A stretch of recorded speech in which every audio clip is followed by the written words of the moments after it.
हाम्रो पार्टीको सङ्गठन व्यापक रूपमा विस्तार गर्ने अभियान हामीले सञ्चालन गऱ्यौँ र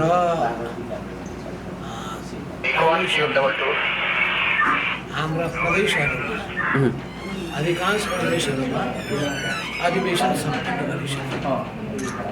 जिल्लाहरूमा पनि कर्णाली प्रदेशले 2टा जिल्लाको निम्ति पुगिसकेका छ। त्यसबाहेक सबै जिल्लाहरूमा अधिवेशन सम्पन्न गरिसकेको छ। मध्य प्रदेशले पनि त्यसरी शानदार रूपमा हजारौँ हजार जनताको बीचमा कार्यकर्ताको बीचमा अधिवेशन गरेको छ।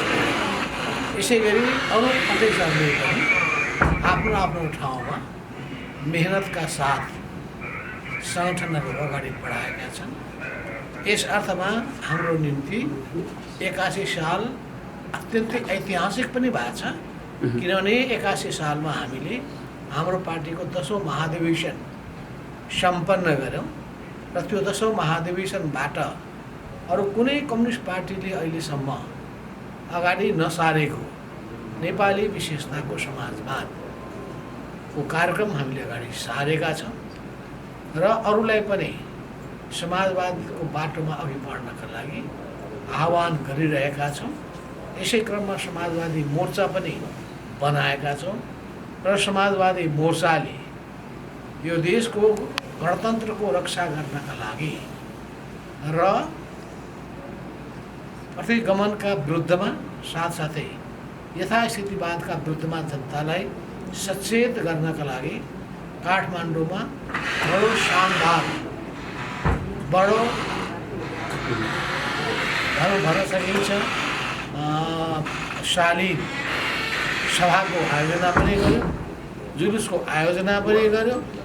त्यसले सिङ्गो नेपाली जनतालाई आश्वस्त के पार्यो भने यहाँ यस्ता पार्टीहरू पनि छन् जो परिवर्तनप्रति प्रतिबद्ध छन्, परिवर्तनलाई जोगाउनका लागि कटिबद्ध छन् र समयमा आफ्नो दायित्वहरू पुरा गर्छन्, गफ गर्दैनन्, काम गरेर देखाउँछन्। जहाँसम्म देशको राज्य सञ्चालनको कुरा छ, राज्य सञ्चालन सन्तोषजनक पाएन, अरूले भन्ने मौका पाएका छन्। त सरकारको अयोग्यताले गर्दाखेरि अरू राजनीतिक दल र नेताहरूले जुन ढङ्गले यो परिवर्तनको यसको औचित्यतालाई पुष्टि गर्ने जुन आधार प्राप्त गर्नुपर्ने हो त्यो पाउन सकेका छैन। राम्रो ढङ्गले काम गर्ने सरकारहरू पनि बनेका छन्। हामी गौरवका साथ हामीले 51 सालको, म आफै प्रधानमन्त्री भएको 66 सालको यस्ता सरकारको म चर्चा, त्यो सरकारले गरेका कामहरूको विवरण त्यसको म प्रस्तुत गर्न पनि तयार छु। त्यस हुनाले बाहिरी हल्लामा पर्ने होइन, अब रहेका कमी कमजोरीलाई सुधार गरेर गर्नुपर्छ। सरकारमा जाने, सरकारको निम्ति ढुकेर बस्ने यस्तो हाम्रो मनस्थिति छैन। जनतामा जाने, जनतालाई आन्दोलित गर्ने, जनताका समस्यामा भिज्ने, यस कुरामा हाम्रो सम्पूर्ण ध्यान केन्द्रित छ। अब इतिहासको पाङ्ग्रा पछाडि जाँदैन, इतिहास पछाडि फर्केर जाने कुनै पनि सम्भावना छैन। किनभने शाही वंशले देशलाई के दियो भनेर त्यसको विवरणहरू सबै हेर्ने हो भने, तथ्याङ्कहरू हेर्ने हो भने त्यो प्रष्ट हुन्छ, त्यो देशको निम्ति बोझ थियो। अनि अहिले भन्दछन् कि राष्ट्रपतिलाई राख्ने, के राष्ट्रपति भनेपछि जनताका छोरा र छोरीहरू राष्ट्रपति बन्न नपाउने। अनि त्यो रगतमा त्यो खुबी के छ र, जुन हामीले देखेन वंश नाश गर्ने खुबी, आफ्नै परिवारको नाश गर्ने खुबी भएकाहरूलाई अब अरूको पनि नाश गर्नका लागि जिम्मा दिने। त्यसो हुनाले त्यो कुनै पनि सम्भावना छैन। राजतन्त्र ल्याएर कुनै फाइदा पनि छैन।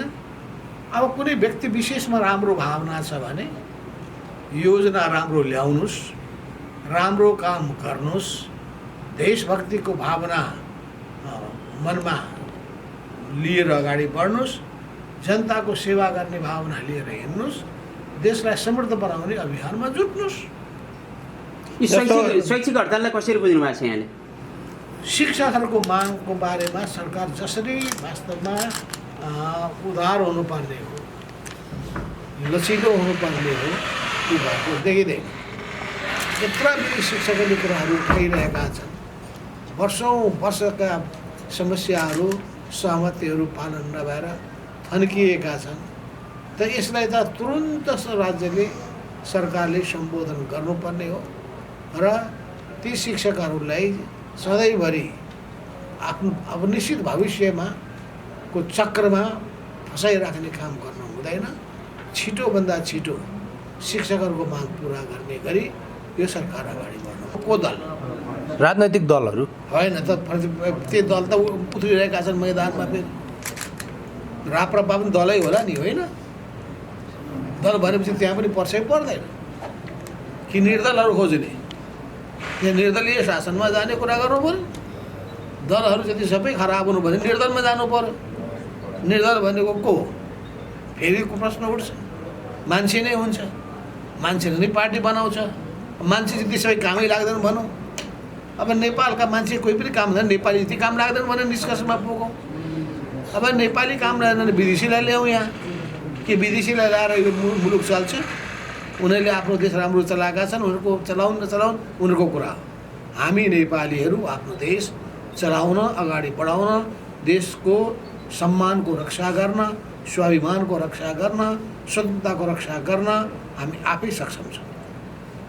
इतिहासले देखाएको छ र परिवर्तनका प्रत्येक मोडमा हाम्रा शहीदहरूले जुन रगत बगाएका छन् त्यो गौरवशाली इतिहासको रक्षा गर्दै अगाडि बढाउने काम गरी हाम्रो काँधमा छ। हामीले गर्नुपर्छ, हामीले गरेका छौँ।